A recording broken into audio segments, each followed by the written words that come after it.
Good morning, and today we're going to be talking about the Renaissance. I'm Miss Arendelle. And I'm Coach Whiting. Hope you guys enjoy. So, we're going to go back to 16th century Italy, and right now what you're seeing on the screen is one of the most famous paintings of all time. Coach Whiting, isn't that a man? I don't think she likes to be called a man. I think her name was Mona Lisa, and she was a female. What is she smiling about? Well, obviously she's smiling at, something inappropriate. Well, let's move on and let's see how the Renaissance happened, how it came about. A lot of people think that with the end of the plague and the Black Death that people were happier now. I thought everybody died from the Black Death. Well, not everybody. A lot of people, but not quite everybody. So maybe the Renaissance did happen because, now everybody's not dying anymore. Happier. Yay, not dying.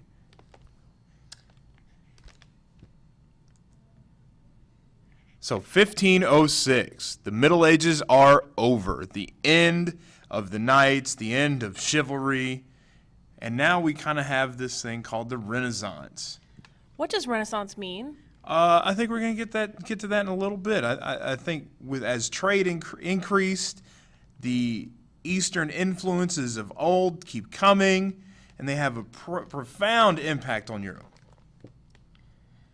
What caused that change? Well, obviously, it's the Crusades. Woo. So, where does the Renaissance start? It starts in Italy, and it starts in big, huge cities. Wait, Coach Whiting, are you saying it started in the old Roman Empire? Well, yes, that's where Rome was located. And you see this wealthy merchant class who makes lots of money off the Crusades come to power. I thought those were the Kardashians.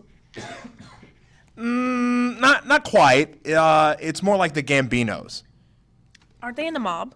Yes, this is the birth of the original mob, the original gangsters, the OGs. Okay, so what is it a rebirth of? Well, it's a rebirth of culture. It's a rebirth of Rome and Greece and the Byzantine Empire.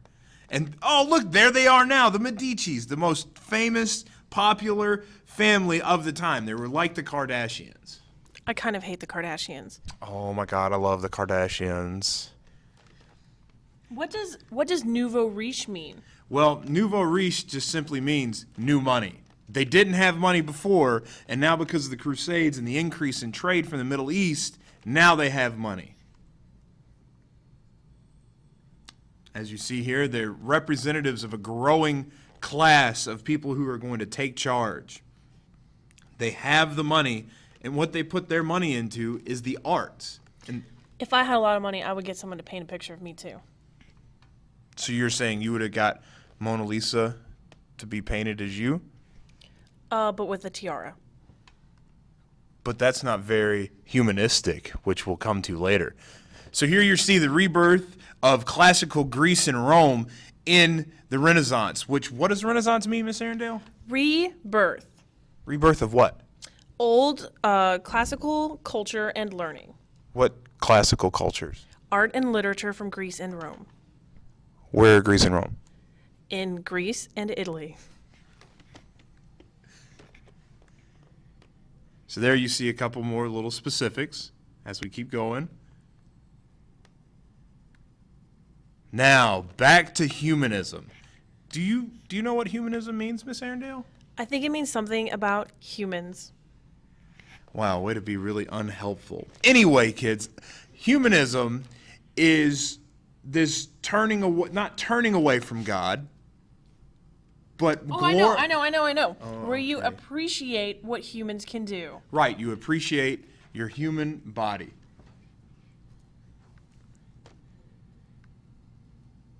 It's a way of thinking that, we're God's greatest creation. Why not look at us to celebrate God? That's the idea of humanism. That makes sense. So it's not just about the church and what the church says anymore. It's about how good humans can be.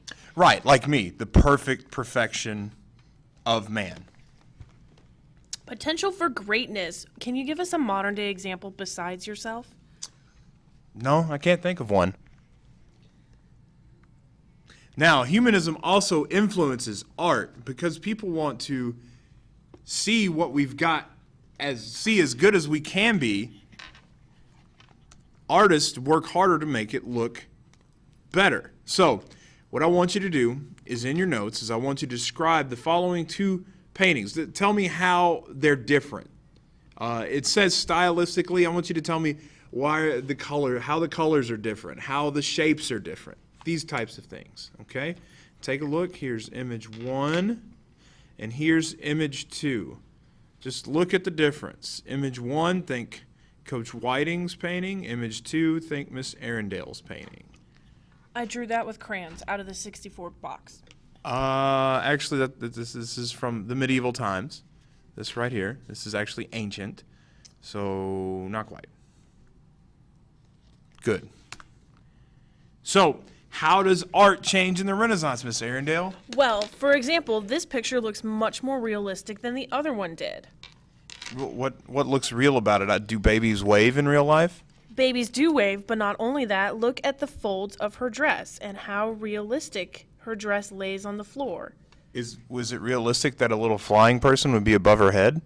Well, it is realistic that an angel could be represented, but probably this person was not really there. Are angels real? It depends on your faith. Oh. But as you can see, now we have this added dimension in the artwork. You have big people in the front, or what's known as the foreground, these little kids that are peeing off the balcony in the almost middle ground, and in the very far background, you see the river going off into the mountains. What is perspective? Perspective is the illusion of depth. Like a 3D TV. Exactly. Except those are real. They really are that deep. So here you see another illustration of this illusion of depth. Big in the foreground, little in the background.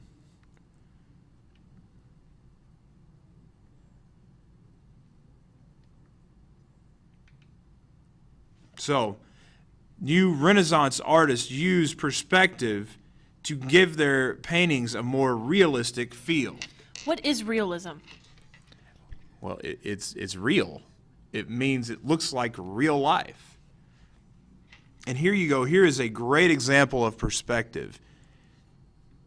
Something known, the thing is the vanishing point, which is the farthest back. And then you have the horizon, which separates the sky from the ground. And you see how it looks like it's way back in the painting over here. Plus it has stairs, and it looks like the people up front are in front of the stairs, and the stairs go backwards. Exactly.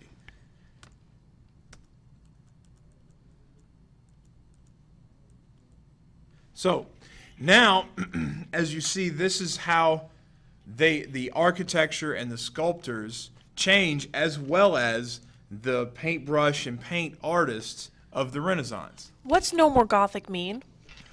Well, Gothic people are these very dark. They like to wear a lot of leather. They have a lot of mascara. I don't mean Gothic from the 90s and now. I meant in history. Oh, you mean like Gothic cathedrals? Yes. Well, during the Middle Ages, architecture was characterized by high flying arches and high pointed ceilings. During the Renaissance, it's this rebirth of classical styles, such as the columns, such as the domes. And you see Il Duomo, St. Peter's, St. Paul's, and even very, very later on, the U.S. Capitol shows this Renaissance style of domes that's trying to be a rebirth of Greek and Roman culture. Yes! So, in regards to the government, how did that change from the Middle Ages to the Renaissance? Can you take a guess at that, Miss Arundale? Feudalism ended. Well, yeah, feudalism ended, But what did it change to? Kings. Sure, kings. So what caused the change? The 100 Years' War. Look at that. Look at that nice English flag on the Right. good and that not so good French flag on the... Left. So how does humanism shape politics? I think it's going to focus on humans in government. Right, because I'm all important. Nobody else is. I thought Machiavelli was a rapper. Well, that's a common misconception. Machiavelli was not a rapper. That's actually Tupac, and that was the name of one of his albums, was Machiavelli. Machiavelli is actually a Renaissance writer who writes about politics, that he's all about the ruler should be ruthless and all about himself, or else he won't be a good ruler. Ruthless like Genghis Khan? Ruthless like Stalin. Who is Stalin? We'll talk about him in a couple months. Oh, look at there. There's Nixon. He was ruthless. Was he the president of England? He was definitely the president of the United States and was caught as ooh, there's somebody that's even worse. This is Hitler. There's Stalin, even worse than Hitler. He killed more people than Hitler did, FYI. More Stalin. Blech. And all right, so here what we've got here is we've got an excerpt from Machiavelli's book that made him famous, The Prince. All right, I want you to read. Wait, Coach Whiting, I thought Prince was a singer.